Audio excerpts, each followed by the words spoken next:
Hello મિત્રો. મિત્રો, આજે આપણે જોશું 19 ઓગસ્ટ 2026ના મુખ્ય સમાચાર કરંટ અફેરમાં, જે આપણને જીપીએસસી, સીસી, પીએસઆઈ જેવી તમામ ગુજરાત સરકારમાં લેવાતી કોઈપણ કોમ્પિટિટિવ એક્ઝામ માટે ઉપયોગી. તો મિત્રો, આની પીડીએફ પણ આપણી એપ્લિકેશનમાં છે. ફ્રી ઓફ કોસ્ટમાં તમે ડાઉનલોડ કરીને વાંચી શકો છો. એકવાર તમે પીડીએફ ડાઉનલોડ કરીને ડિટેલમાં ન્યૂઝ વાંચી શકો છો. અત્યારે આપણે એમસીક્યુ બનાવીને મુખ્ય સમાચારને આપણે અહીંયા આ વિડીયો લેક્ચરમાં આવરી લઈએ છીએ. તો ચલો મિત્રો, આપણે આજનો આ વિડીયો શરૂ કરીએ. સૌથી પહેલો પ્રશ્ન છે કે ઓગસ્ટ 2026માં ભારતીય સેનાના chief of army staff general Dheeraj શેઠને નેપાળની સેનાના માનદ જનરલનો રેન્ક કોના દ્વારા અને ક્યાં એનાયત કરવામાં આવ્યો હતો? તો તેમાં જવાબ આવશે નેપાળના રાષ્ટ્રપતિ રામચંદ્ર પૌડેલ દ્વારા આપવામાં આવ્યો હતો અને શીતલ નિવાસ સ્થાન જે કાઠમંડુ ખાતે આવેલ છે તે જગ્યાએ આપવામાં આવ્યો હતો. તો જોઈએ આની ડિટેલમાં, તો કે જનરલ ધીરજ શેઠને નેપાળના રાષ્ટ્રપતિ રામચંદ પૌડેલ દ્વારા કાઠમંડુના શીતલ નિવાસ ખાતે આયોજિત ઇન્વેસ્ટિચર સમારોહમાં નેપાળી સેનાના જનરલનો માનદ રેન્ક આપવામાં આવ્યો હતો. આ ભારત અને નેપાળ વચ્ચેના લાંબા સમયથી ચાલતા સૈન્યથી સૈન્ય સંબંધો અને પરસ્પર વિશ્વાસનું એક પ્રતીક સાબિત કરે છે. હવે જનરલ ધીરજ શેઠ જે છે તે 30 જૂન 2026ના રોજ જનરલ ઉપેન્દ્ર ત્રિવેદીના અનુગામી બની ભારતના 31માં COAS બન્યા. COAS એટલે આપણે જે જોયું ને ન્યૂઝમાં, આ COAS ન્યૂઝમાં આપણે જોયું અહીંયા પ્રશ્નમાં, જો અહીંયા COAS એટલે કે ભારતીય સેનાના ચીફ ઓફ આર્મી સ્ટાફ, બરોબર, એને શું કહેવાય છે? COF. તો એ કોણ બની ગયા છે? તો કે આપણા ધીરજ શેઠ, અને જે ઉપેન્દ્ર દ્વિવેદીના અનુગામી બન્યા છે, અને કેટલામાં? 31માં ચીફ ઓફ આર્મી સ્ટાફ. તેઓ એનડીએ ખડકવાસલાના ભૂતપૂર્વ વિદ્યાર્થી છે અને ભારત નેપાળ સેનાના પ્રમુખોને એકબીજાના દેશને માનદ જનરલ રેન્ક આપવાની પરંપરા 1950થી ચાલી રહી છે. ક્યારથી ચાલી રહી છે? 1950થી. આ સન્માન મેળવનાર પ્રથમ ભારતીય સેના પ્રમુખ જનરલ કોણ હતા? તો તે હતા KM કરિયપ્પા. કોણ હતા? KM કરિયપ્પા. ત્યાર પછી નેપાળના વર્તમાન સેના પ્રમુખ કોણ છે? તો કે જનરલ અશોક રાજ સિગડેલ. અને આ પરંપરા બંને દેશો વચ્ચેની ઐતિહાસિક લશ્કરી મિત્રતા અને વ્યવસાયિક આદર દર્શાવે છે. ચલો ત્યાર પછીના ન્યૂઝ જોઈએ કે ભારતે ગ્રાસલેન્ડ અને અન્ય ઓપન નેચરલ ઇકોસિસ્ટમ માટે પ્રથમ માર્ગદર્શિકા ક્યાં આંતરરાષ્ટ્રીય મંચ પર લોન્ચ કરી હતી? તો તેની અંદર જવાબ આવશે UNCCD COP17 એટલે કે ઉલાનબતાર મોંગોલિયા ખાતે. જોઈએ તેના ડિટેલમાં ન્યૂઝ જોઈએ આપણે, તો કે ભારતે UNCCD COP17 ભારતીય મોંગોલિયાની રાજધાની ઉલાનબતારમાં ગ્રાસલેન્ડ અને અન્ય ઓપન નેચરલ ઇકોસિસ્ટમ માટે પોતાની પ્રથમ માર્ગદર્શિકા લોન્ચ કરી હતી. માર્ગદર્શિકા ભારતમાં જોવા મળતી 24 પ્રકારની ખુલ્લી કુદરતી ઇકોસિસ્ટમનું વર્ગીકરણ કરે છે. કેટલા પ્રકારની? 24 પ્રકારની ખુલ્લી જે કુદરતી ઇકોસિસ્ટમ છે તેનું વર્ગીકરણ કરે છે આ માર્ગદર્શિકામાં. ત્યાર પછી આમાં મુખ્યત્વે ઘાસના મેદાનો, સવાના, ઝાડીઓ, રણ, ખડકાળ, ઊંચો પ્રદેશ, કોતરો અને દરિયાકાંઠાના જે ઇકોસિસ્ટમનો સમાવેશ આમાં કરવામાં આવેલો છે. હવે આપણને પ્રશ્ન એ થવો છે કે UNCCD નું ફૂલ ફોર્મ શું થાય? તો UNCCD નું ફૂલ ફોર્મ થશે United Nations Convention to Combat Desertification. બરોબર, તો UNCCD નું ફૂલ ફોર્મ થશે. તો COP17 જે છે તે શું છે? તો કે 17-18 ઓગસ્ટ 2026. આનો યજમાન દેશ કોણ છે? આપણે જોયું મોંગોલિયા. અને સ્થળ ક્યાં હતું? તો કે મોંગોલિયાની રાજધાની છે ઉલાનબતાર. અને ઉલાનબતાર છે. અને આ મિત્રો આની થીમ શું છે? તો થીમ છે રિસ્ટોરિંગ લેન્ડ, રિસ્ટોરિંગ હોપ 2026. હવે ઇન્ટરનેશનલ યર ઓફ રેંગલેન્ડ એન્ડ પાસ્ટોરલિસ્ટ એટલે કે IYRP.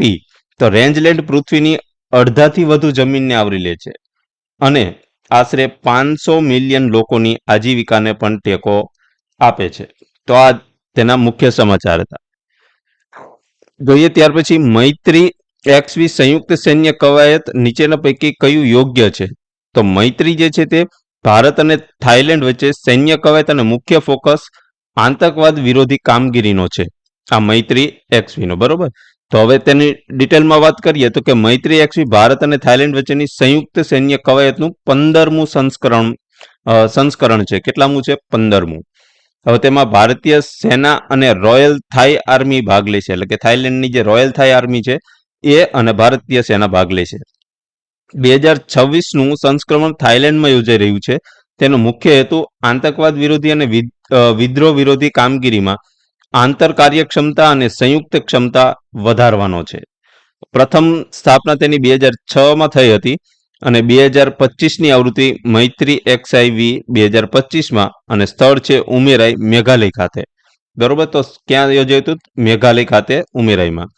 અન્ય સહકાર તો ઇન્ડો થાઈ, કોર્પેટ, પાસેક્સ વગેરે વ્યૂહાત્મક જોડાણ જે છે તે ભારતીય એક્ટ ઈસ્ટ પોલિસી અને ઇન્ડો પેસિફિક સિક્યુરિટી આની સાથે પણ સંબંધ ધરાવે છે અન્ય સહકારમાં.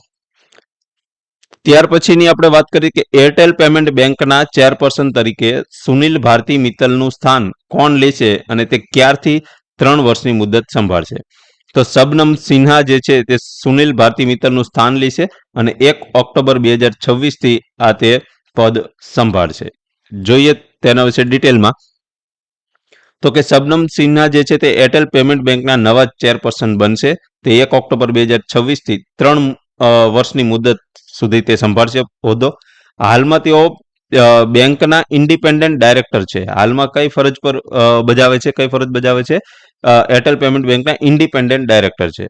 આ કોના પુરોગામી બનશે? તો કે સુનિલ ભારતીય મિત્તલના, એમની જગ્યાએ સ્થાન લેશે. હવે આ મિત્તલ જે છે તે એપ્રિલ 2016થી નોન એક્ઝિક્યુટિવ ચેરમેન તરીકે ફરજ બજાવે છે. એમનો કાર્યકાળ 30 સપ્ટેમ્બર 2026માં પૂરો થાય છે. ત્યાર પછી આ શબનમ સિન્હા સંભાળશે. નિયમનકાર આરબીઆઈ એરટેલ પેમેન્ટ બેંક જે છે આ નિયમનકાર અને પેમેન્ટ બેંક તરીકે બચત ખાતા, ડિજિટલ પેમેન્ટ, મની ટ્રાન્સફર અને બિલ પેમેન્ટ જેવી સેવાઓ આપે છે. પેમેન્ટ બેંક પરંપરાગત રીતે લોન આપી શકતી નથી, પરંતુ નિયમનકારી મર્યાદા હેઠળ થાપણ સ્વીકારી શકે છે. તો આ એરટેલ પેમેન્ટ બેંકનું આપણે થોડીક ડિટેલ પણ આપણે અહીંયા જોઈ. ત્યાર પછી ગુજરાત પોલીસે શરૂ કરેલા સુરક્ષા શક્તિ અભિયાનનો મુખ્ય હેતુ શું છે? તો તેનો મુખ્ય હેતુ છે કે મહિલાઓ અને છોકરીઓની શારીરિક તથા ડિજિટલ સુરક્ષા મજબૂત કરવાનો. બરોબર. તો જોઈએ તેના વિશે ડિટેલમાં.